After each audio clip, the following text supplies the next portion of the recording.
Hola, mi nombre es Irma Flores y pertenezco a la Iglesia Muros de Salvación y Puertas de Alabanza que se encuentra en la Ciudad de México y formo parte del equipo de empoderamiento. El día de hoy les quiero compartir algo que he titulado Un arrepentimiento genuino. Y bueno, primero quiero comenzar que arrepentimiento y remordimiento no es lo mismo, suelen parecerse y se confunden, pero no son lo mismo. Puedo dar un ejemplo en las actitudes de Judas Iscariote y de Pedro. Respecto a la entrega que hizo de Jesús, Judas lo traicionó, pero se sintió mal por sus acciones y devolvió el dinero que le dieron. Esto trajo remordimiento, su conciencia y se suicidó. Por otra parte, Pedro negó a Jesús 3 veces.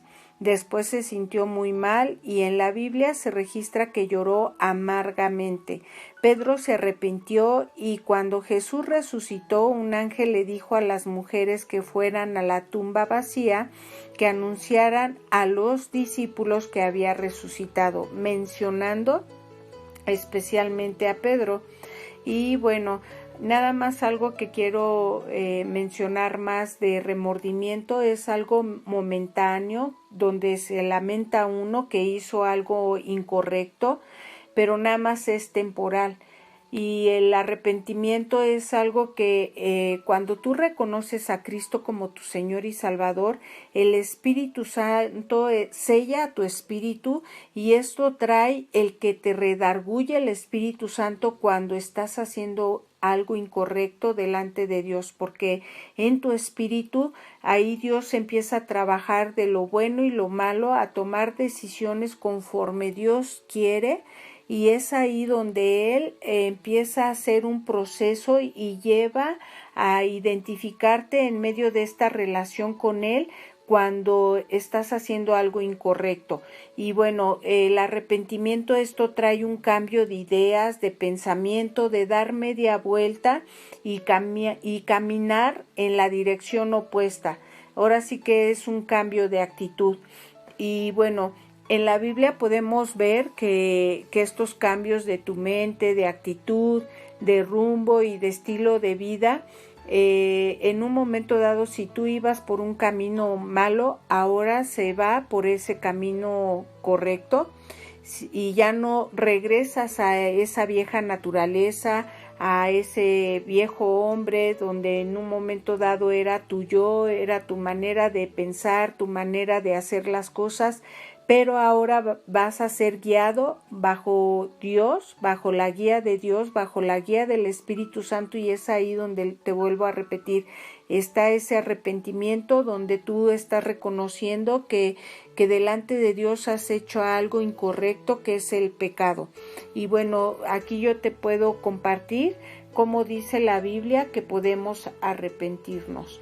Y te voy a dar algunos puntos para que en medio de este proceso tú empieces a tener una relación más estrecha con Dios.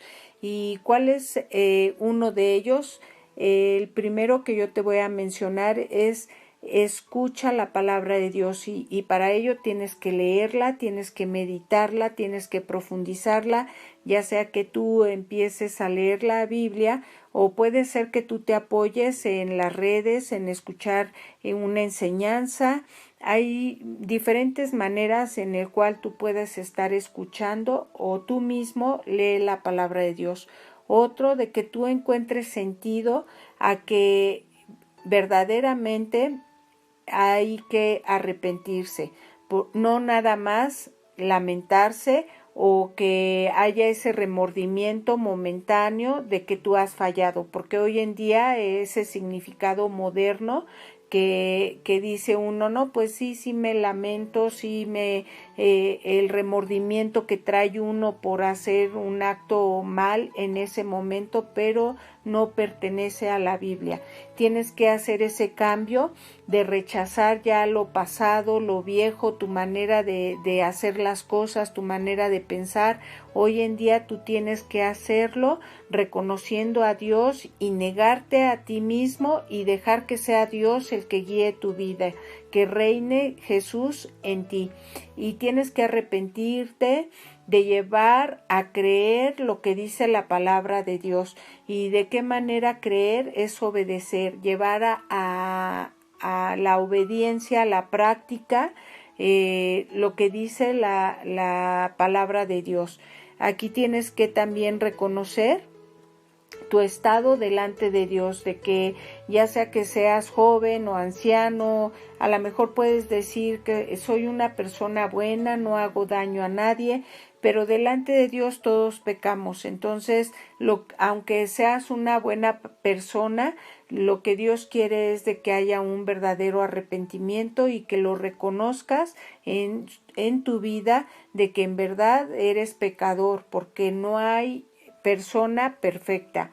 Y otra cosa que luego a veces en un momento de nuestra necesidad, cuando hay un problema que en verdad ya no podemos avanzar, es ahí donde tenemos que reconocer que necesitamos de Dios, y ahí en medio de esa situación a lo mejor nos genera tristeza, angustia, soledad, pero esto también puede, en un momento dado, si no te refugias en Dios, puede producir muerte en tus pensamientos, en tu manera de continuar la vida, y aquí es donde tú tienes que reconocer como quién es Jesús en tu vida, y esto produce en verdad un arrepentimiento y te lleva a la salvación, a reconocer quién es Él y cambiar tu manera de pensar.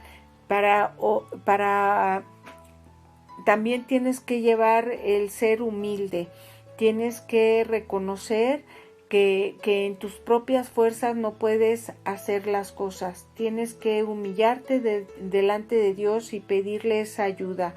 Y otro punto, para todo esto tienes que buscarle, llamarle y decirle: Dios, yo no puedo con esta situación, no puedo con esta cosa que estoy presentando, requiero de ti. Y para ello, todos estos puntos que yo te di, en Mateo 3:8 dice: hacer pues frutos dignos de arrepentimiento. Si tú llevas a la práctica en tu vida estos puntos que yo te he dado, conforme a lo que dice la Biblia, en verdad vas a generar en tu vida esos frutos dignos de arrepentimiento. Se va a ver en tus acciones, y bueno, va a haber un cambio de vida, un cambio de pensar, un cambio en tu corazón de ver las cosas, y esto va a apartarte del pecado y vas a volver a Dios buscando de ese perdón. Y bueno, es lo que yo les quería compartir con respecto a un arrepentimiento genuino.